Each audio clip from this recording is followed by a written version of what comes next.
मुंबई की डोंगरी की तंग गलियों से निकला एक लड़का दुनिया का सबसे खूंखार और वांटेड आतंकवादी कैसे बन गया। चलिए आज दाऊद इब्राहिम की कहानी की पड़ते खोलते हैं और ये समझने की कोशिश करते हैं कि कैसे एक पुलिसवाले का बेटा जुर्म और दहशत की दुनिया का सबसे बड़ा नाम बन गया। यही वो एक सवाल है जो इस पूरी कहानी की जड़ में है। ये कहानी है एक जबरदस्त कंट्रास्ट की, एक ऐसे सफर की जो मुंबई की गलियों से शुरू तो हुआ लेकिन अंतर्राष्ट्रीय अपराध और आतंकवाद के अंधेरे बाजारों तक जा पहुंचा। तो चलिए कहानी की शुरुआत करते हैं वहीं से जहां सब शुरू हुआ, मुंबई का डोंगरी, वो इलाका जिसने दाऊद को जुर्म की दुनिया का पहला सबक सिखाया। जरा सोचिए, एक तरफ एक ईमानदार पुलिसवाला जिसने सारी जिंदगी कानून की हिफाजत में लगा दी, और दूसरी तरफ उसी का बेटा जो आगे चलकर कानून का सबसे बड़ा दुश्मन बना। ये कॉन्ट्रास्ट ही इस कहानी को इतना इतना कॉम्प्लेक्स बनाता है। ये कोई छोटी मोटी बात नहीं थी। ये दिखाता है कि दाऊद के मन में शुरू से ही कानून या अपने पिता की इज्जत का कोई डर नहीं था। उसने अपना रास्ता चुन लिया था और ये तो बस एक चिंगारी थी। अब यहाँ से दाऊद की कहानी एक नया और खूनी मोड़ लेती है। ये वो दौर है जब बदले की आग ने उसे अंडरवर्ल्ड का बेताज बादशाह बना दिया और डी कंपनी एक खौफ का दूसरा नाम बन गई। देखिए, ये धोखा मुंबई अंडरवर्ल्ड के लिए एक टर्निंग पॉइंट था। हुआ यूं कि दाऊद ने एक कंसाइनमेंट के पैसे हड़प लिए। इसके बाद पठान गैंग ने उसे ना सिर्फ अपने गैंग से निकाला बल्कि बुरी तरह पीटा भी। और बस यहीं से बदले की एक ऐसी कहानी शुरू हुई जिसने मुंबई की सड़कों का रंग ही बदल दिया। अब ये लड़ाई सिर्फ गैंग्स की नहीं रही, ये पर्सनल हो चुकी थी। अपने भाई साबिर की मौत ने दाऊद को जैसे पागल कर दिया था। उसने बदला लेने के लिए क्रूरता की सारी हदें पार कर दी। सोचिए, भरी अदालत में, कानून के मंदिर में कत्ल। इस एक कदम ने पूरे अंडरवर्ल्ड में ये मैसेज भेज दिया था कि नया बादशाह आ चुका है। ये लाइनें सब कुछ बयां कर देती हैं। मुंबई ने ऐसा खौफ पहले कभी महसूस नहीं किया था। ये सिर्फ गैंगवॉर नहीं था, ये एक मैसेज था, पूरे शहर को अपनी दहशत के नीचे लाने की एक सोची समझी चाल थी। और यहीं से दाऊद की कहानी का सबसे खतरनाक चैप्टर शुरू होता है, जब एक गैंगस्टर, एक स्मगलर, एक ग्लोबल टेररिस्ट बन गया। एक ऐसा खतरा जिससे सिर्फ मुंबई नहीं बल्कि पूरी दुनिया दहलने वाली थी। 257, ये सिर्फ एक आंकड़ा नहीं है, ये उन 257 बेगुनाह जिंदगियों की कहानी है जो दाऊद के पहले और सबसे बड़े आतंकी हमले में खत्म हो गई। इन धमाकों ने एक झटके में दुनिया को बता दिया कि दाऊद अब सिर्फ एक डॉन नहीं रहा, वो एक आतंकवादी बन चुका है। तो सवाल ये है कि ऐसा हुआ क्यों? एक गैंगस्टर अचानक आतंकवादी क्यों बन गया? इसके पीछे दो बड़ी वजह थीं।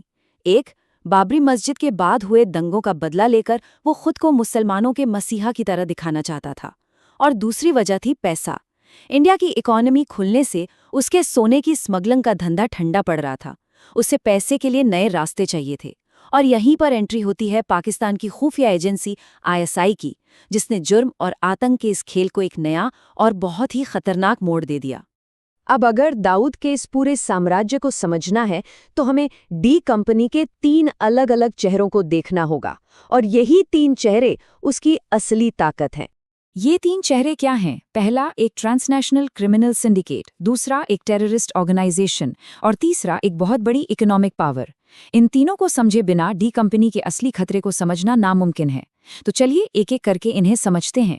तो सबसे पहले बात करते हैं उसके पहले चेहरे की, जो उसके पूरे साम्राज्य की नींव है, एक फैला हुआ इंटरनेशनल क्राइम सिंडिकेट। सोचिए, इसका network Asia, Africa, Middle East, हर जगह फैला हुआ है।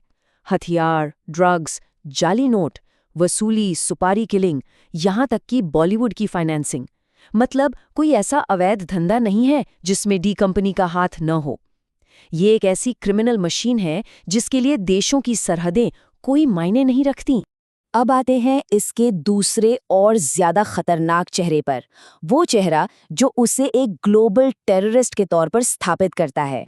यहाँ मामला सिर्फ जुर्म से पैसा कमाने का नहीं है, बल्कि उस पैसे और अपने नेटवर्क का इस्तेमाल अल-कायदा और लश्कर-ए-तैयबा जैसे आतंकी संगठनों की मदद के लिए करने का है। पाकिस्तान की ISI से उसकी नज़दीकी उसे एक सेफ हेवन, एक सुरक्षित पनागा देती है, जो उसे और भी खतरनाक बना देती है। और अब बात करते हैं तीसरे चेहरे की, जो शायद इन सब में सबसे कॉम्प्लेक्स और खतरनाक है। दाऊद सिर्फ एक क्रिमिनल या टेररिस्ट ही नहीं, बल्कि एक बहुत बड़ी इकोनॉमिक पावर भी है। इसे एक तरह की इलीगल मल्टीनेशनल कंपनी समझिए। D company shipping, real estate जैसे लीगल बिजनेस में पैसा लगाकर अपने काली धन को सफ़ेद करती है। रिपोर्ट्स तो यहाँ तक कहती हैं कि जब पाकिस्तान की इकोनॉमी डूब रही थी तो दाऊद के पैसे ने उसे सहारा दिया था, और शायद यही वजह है कि उसे वहाँ आज भी खुली पनाह मिली हुई है। तो सवाल उठता है कि इस ग्लोबल थ्रेट से लड़ने के लिए दुनिया भर में कोशिशें क्या हुईं? कोशिशें तो बहुत हुईं। अमेरिका ने सैंक्शंस लगाए, उसकी प्रॉपर्टीज फ्रीज की गईं, इंडिया ने मकोका जैसा कड़ा कानून बनाया, उसकी संपत्तियां गिराई गईं, लेकिन नतीजा?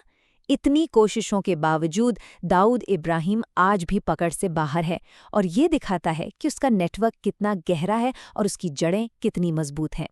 और आखिर में ये सवाल हमारे सामने खड़ा है, क्या जुर्म और आतंक का ये जानलेवा गठजोड़ कभी टूटेगा भी? दाऊद की कहानी हमें एक कड़वी सच्चाई सिखाती है कि जब अपराध, आतंक और सियासत के धागे आपस में उलझ जाते हैं तो एक ऐसा जाल बनता है जिसे तोड़ पाना लगभग नामुमकिन हो जाता है।